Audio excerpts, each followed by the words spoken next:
Welcome to Gary Leavitt and Friends, starring Gary Leavitt. Gary's guest tonight, from the Joe Perry Project in Fahrenheit, rocker Charlie Farren, comedian Paul Nardizzi, funny man Ed Cameron. And now let's welcome the Wizard of Stars, Gary Leavitt. Thank you very much, ladies and gentlemen. How you guys all doing out there tonight? Excellent. Glad to hear it. Hey, we've got a great show on here this evening. We have the one and only Charlie Farren. That's right. A long time ago that I saw Charlie, and this is like the first time in about 25 years, and this guy is still dynamic. There's no doubt about it. We also have one of Boston's best comedians, Paul Nardizzi, is in the house. And we have an up-and-coming guy. His name is Ed Cameron. He's going to be out here to do a little skit comedy later on. We got a real lively audience. How you ladies doing out there tonight? Excellent. Are you wearing underwear? Yes. Okay, just wanted to make sure. That's great. Glad to see you. Excellent. Okay, one just showed me that she's wearing some Fruit of the Looms. Great. I didn't know they had that. Okay. Anyway, folks, here's the deal. Bill Cosby is actually making his way back onto television. Yep, believe it or not, he is. Well, they don't like Bill Cosby over there. He's got a brand new TV show out. It's called Supermodels Say the Darndest Things. And of course, it's going to air on Court TV. And I guess you could say the proof's going to be in the pudding, right? And let's see, who's back in the news? Kim Kardashian. But, geez, I don't know. I don't think I want to do a Kim Kardashian joke tonight because she's always the butt of many a jokes, don't you think? Let's see, what else is going on here? Oh, this is great. 2024, the Olympics actually might come to Boston. This is really good. But there's one dilemma that they have already. What they're trying to do is figure out who is going to be the honorary captain for the men's Olympic team for the United States and for the women's Olympic team for the United States. How about Bruce Jenner? He pretty much covers it, doesn't he? Anyways, we're about a month away from Major League Baseball and opening day. And I can remember back in the 90s, thereabouts, about 96, 95, at Fenway Park, I was sitting right behind two dignitaries by the name of Bill Clinton and Ted Kennedy. And they did the greatest version of Take Me Out to the Ball Game. And it sounded something like this. Well, take me out to the ball game. Yes, take me out to the park. Find me a chick I can get in the sack. Make me so drunk I can't find my way back. So it's a blonde, brunette, or a redhead. A 3 beer maximum's a shame. So it's 1, 2, 3 sheets to the wind at the old ball game.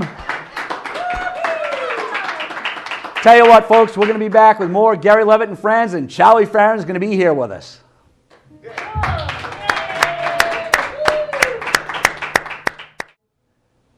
This is a great way to start off the first debut show for Gary Leavitt and Friends, one of my all-time favorite musicians. Ladies and gentlemen, a nice round of applause for the legendary Charlie Farren.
do it, baby.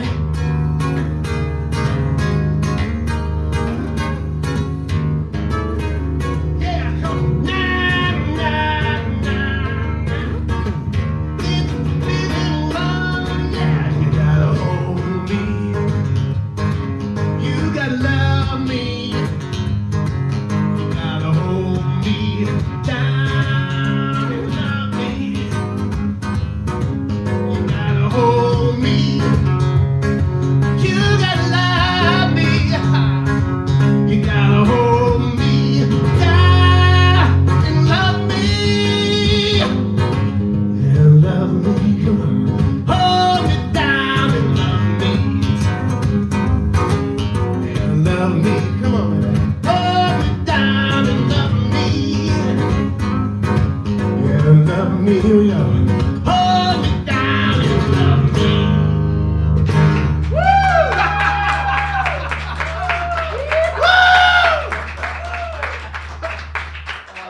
All right, Charlie, come on over. Very good. He's excellent. I like those comments over there. You got a couple of really good fans. Great song, Charlie. It's great to see you, man. It's been a long time. Tell me something. That song coming from the new CD? Yeah, the new CD is called Tuesday, and that song is called Hold Me Down and Love Me.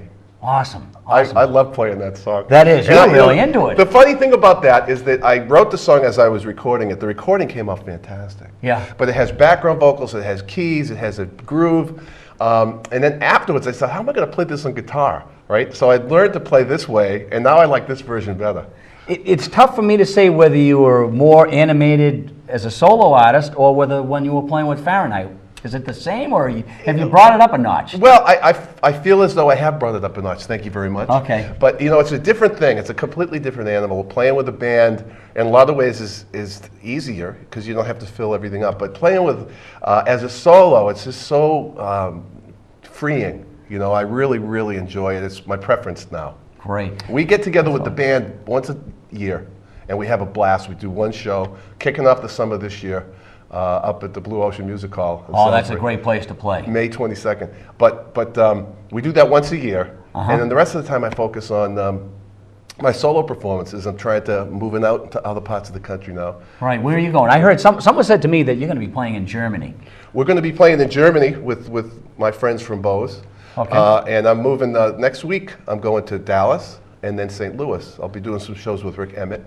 And he's helping me get outside of the area, and those shows have been fantastic. We did Dallas last year, and it was awesome. You know, all the kids had the records, the Fahrenheit records, the Joe Perry Project records, and you know, asked me to sign them. So that was a great sign because it made me feel that they came to the show because I was with the bill. Right, now I can remember years ago, I actually introduced you at so many shows here in north of Boston, the old Jonathan's, which was in Salem, the Grover House in Beverly. Yep, the biggest, I think, of them all was Ovations on Route 1 in Peabody. Ovations in Peabody, sure. And you used to pack them in up there, and it was like you could not get in the door. They'd be lined up out Route 1 all the way down to Saugus. You bet, you bet. Great shows. shows. That was a fun band. Those are good rooms. You know? Really were. The kind of thing I'm doing now is I'm doing listening rooms. Yeah. You know, where people come to just listen to the music. And I also do, I call them drive-by sit-ins, where I'll go, there'll be a band playing, and I'll ask them to learn, you know, 3 or 4 of my songs, Joe Perry Project, Fahrenheit songs, and I'll do a second set, a cameo solo set, and then I'll sit in with them, and they'll learn some of my songs, and that's fantastic because it's a different kind of a vibe, and a lot of times the kids are excited that I'm going to be sitting in, and there's a little floor show. We usually sit up on the dance floor and do my solo stuff. So you get in front of new people, younger people, and it's a blast. You know, I have a blast playing.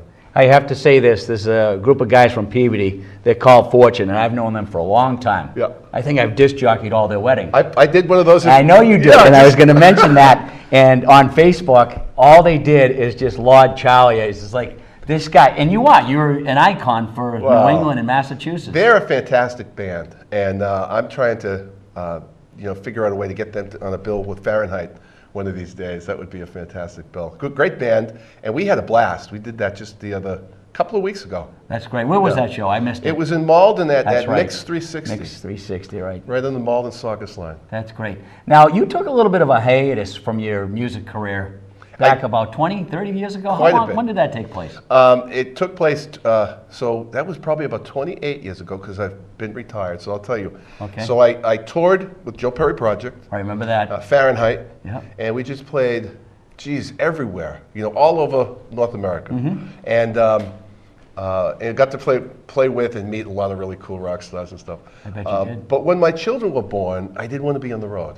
And I have 3 children, 20, 23, and 26. So I went to work at Digital Equipment Corporation. Okay. They got bought by Compaq, and finally HP bought Compaq. And I worked my way up to a global position. It was a big job. It was a fun job, and I learned a lot. And I was able to do really well for my family and do well enough to retire 4 years ago.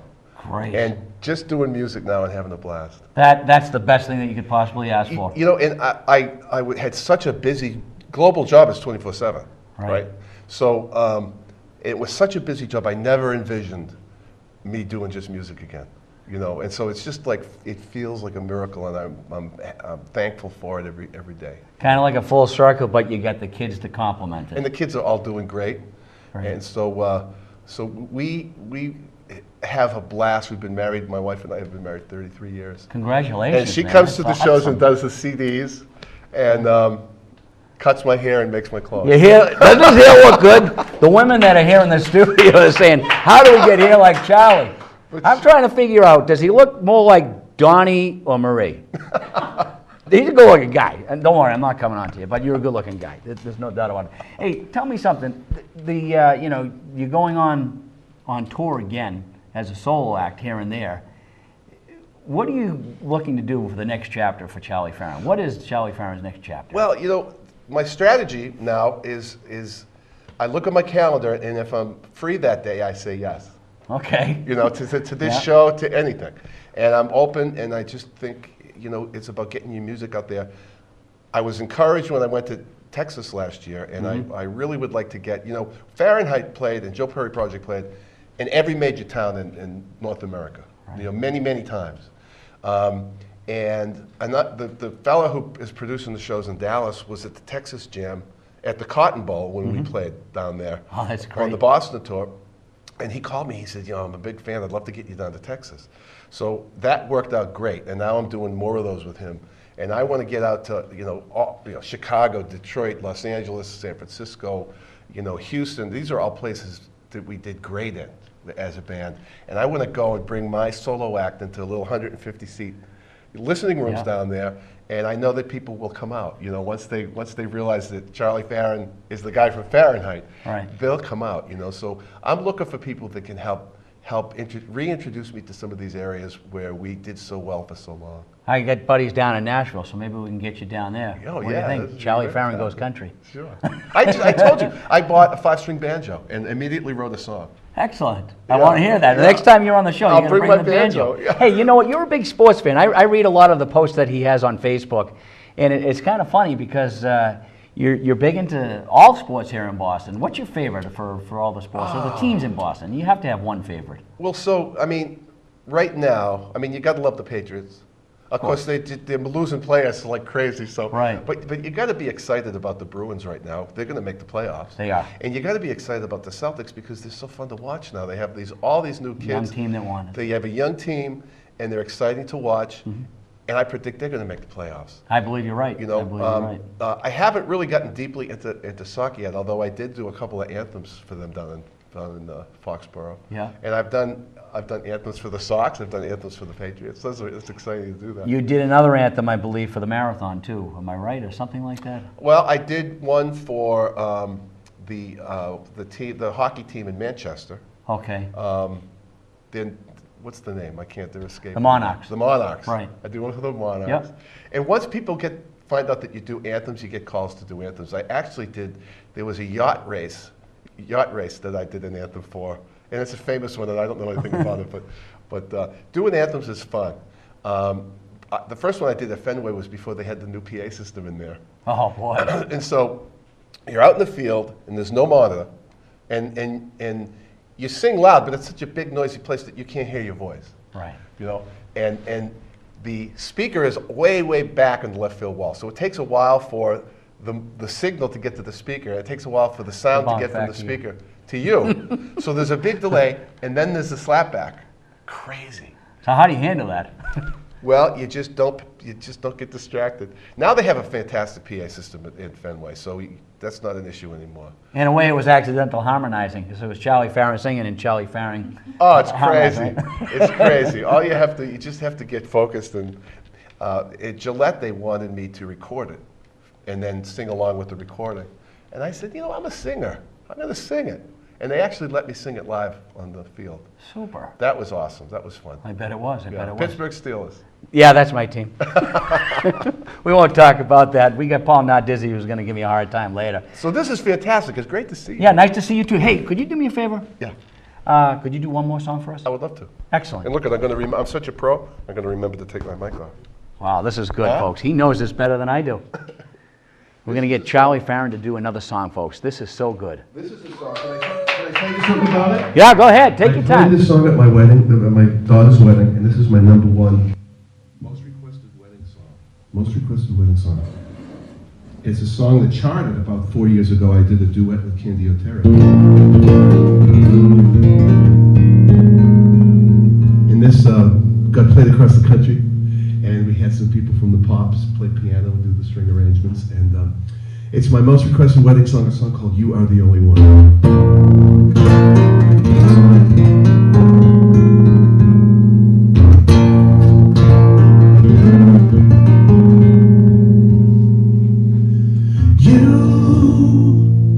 You are the only one. I've looked all my life for love. Now I found myself in you. You are the only one. Maybe I'm not a millionaire. Maybe I'm not a Casanova. Maybe I'm just an average guy. So why do I feel so lucky? 'Cause you are the only one. I've looked all my life for love. Now I found myself in you. You know it's true. You are the only one. Like a beacon shining in the night. Now I found my light in you. You are the only one. The only one. When you're near, I might shine. Hold me close, let the whirlwind by. Hold me close now, you're not alone.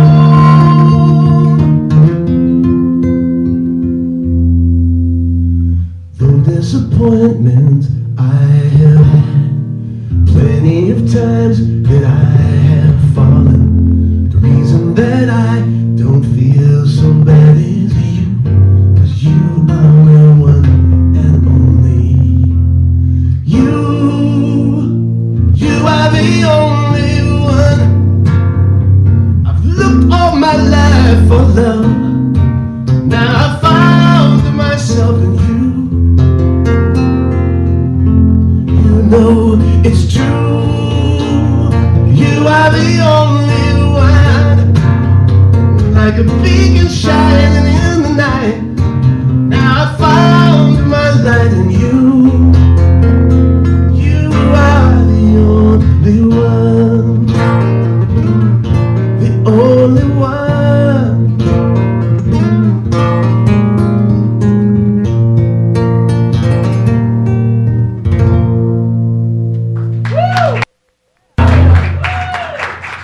Charlie Farren, ladies and gentlemen. We'll be back with more Gary Leavitt and Friends after this.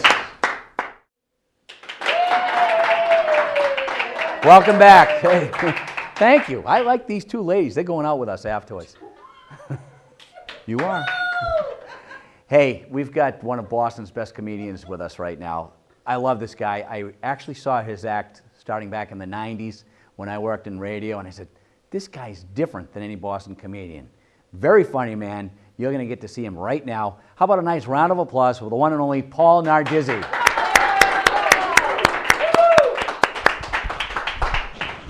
Thank you.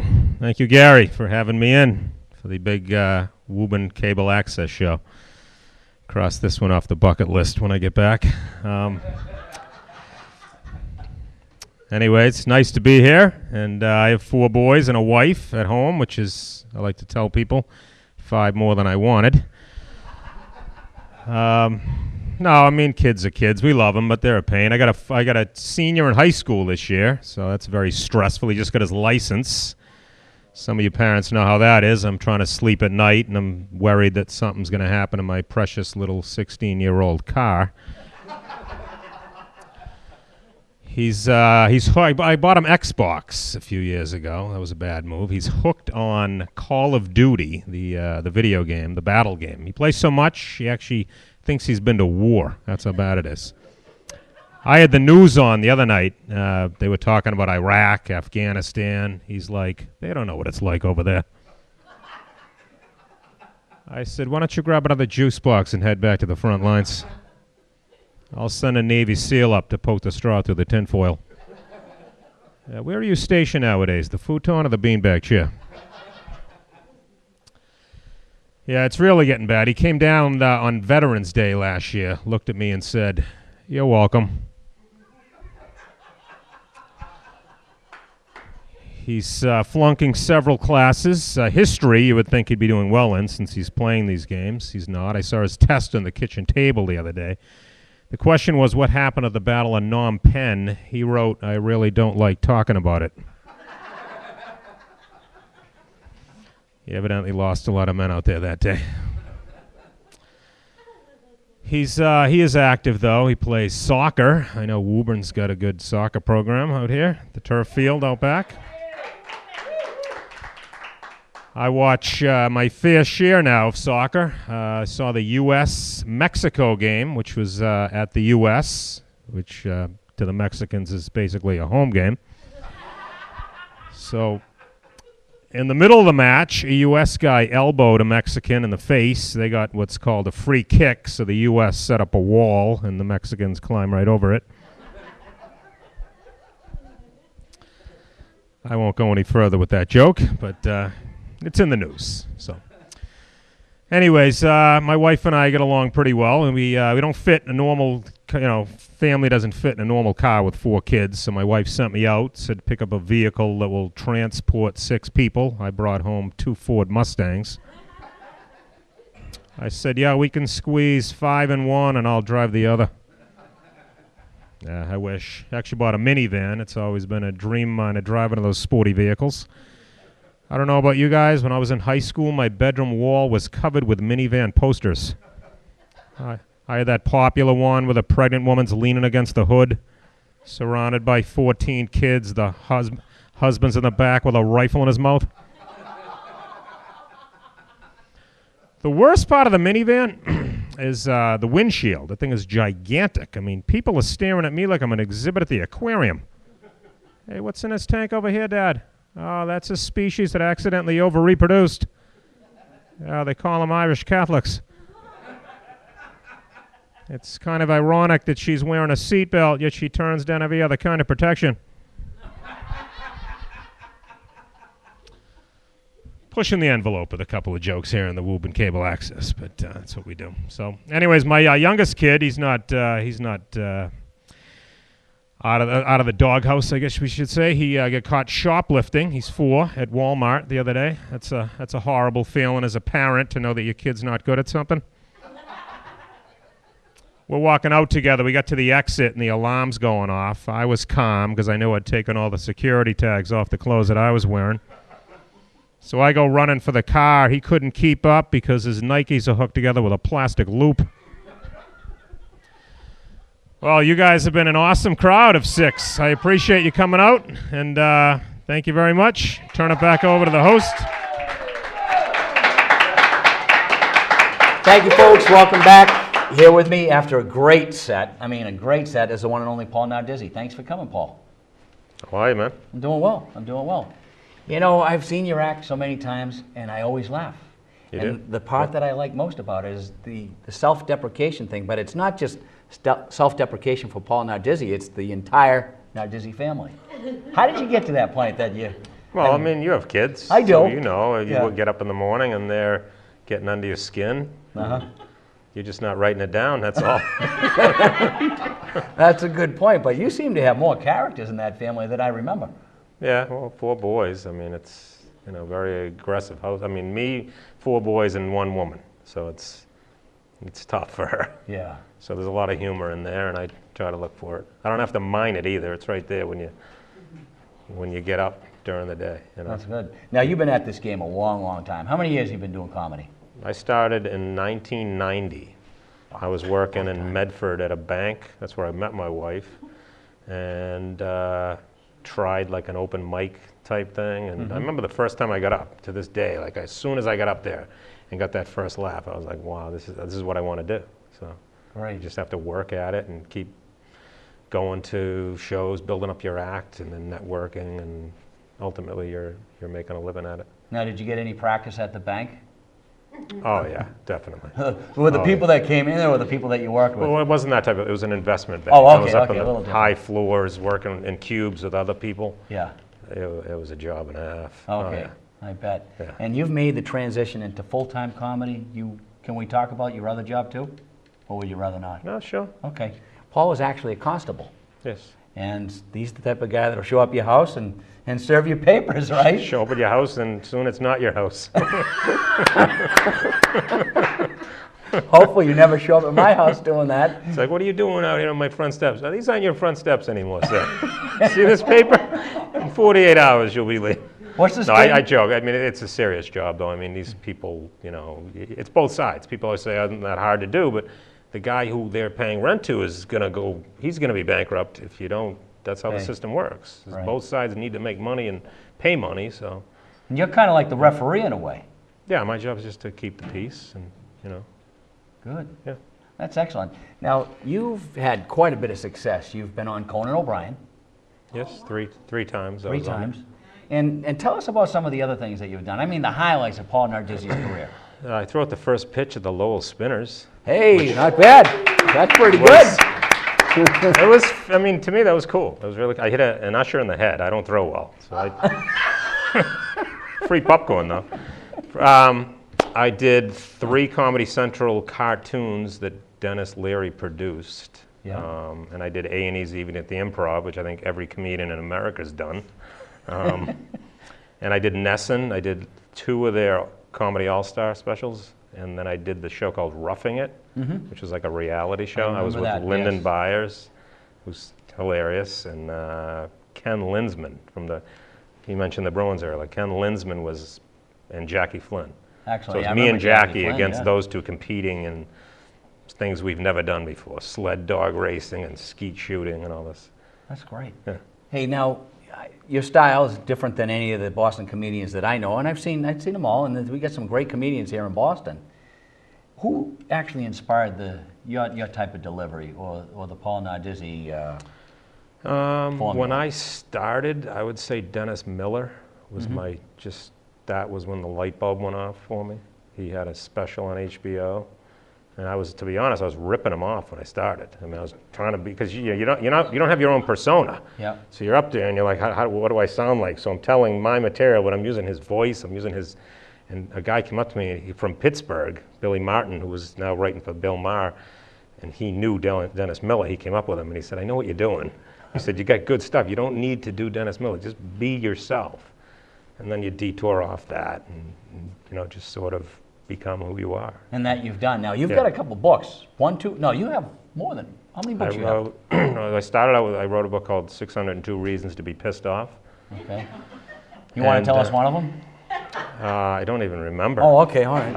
I'll tell you what pisses me off. I got about 1,000 of them in my basement right now because I couldn't sell them. But There you go. on a whim, I mailed it to a publisher because you're supposed to get an agent to get a publisher, and I couldn't get an agent. So I just said, I'm just going to stop mailing it to publishers, but not a letter with a manuscript, just the book. just threw it. And this publisher called me and said, I read this thing last night, I was dying laughing. So they brought it in, but changed the title and toned it down, and it was ticked off, 602 Reasons to be Ticked Off.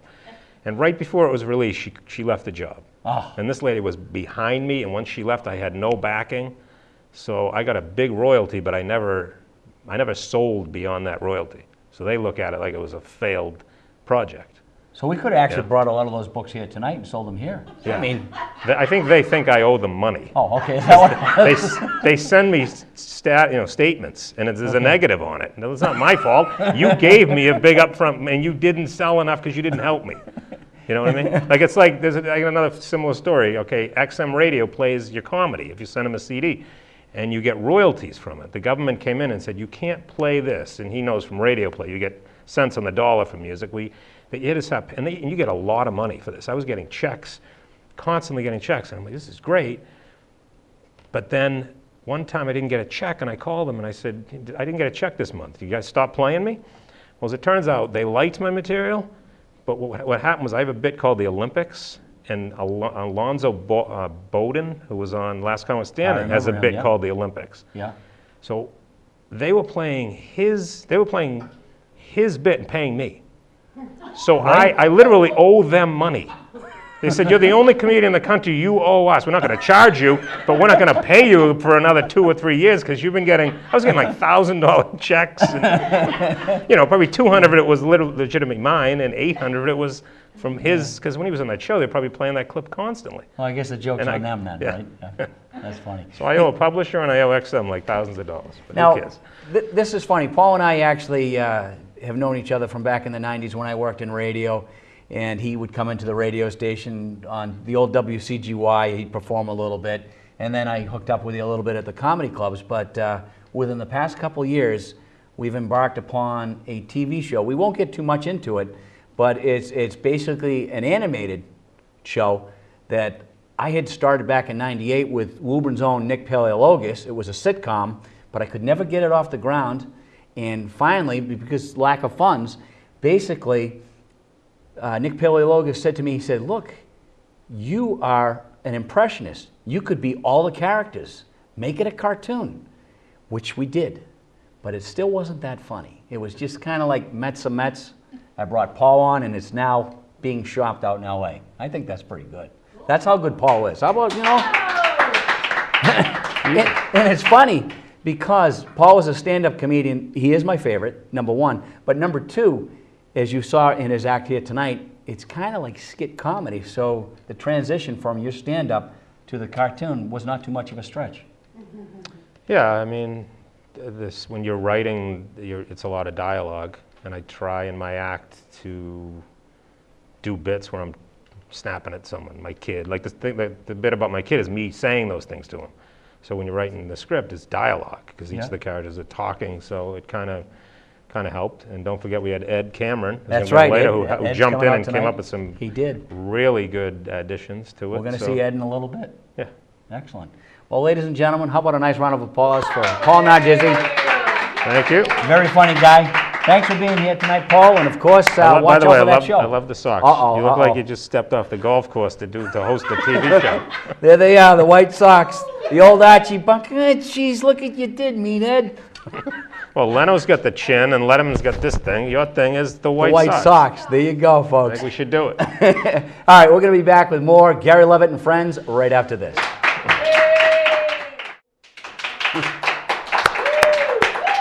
Welcome back, ladies and gentlemen.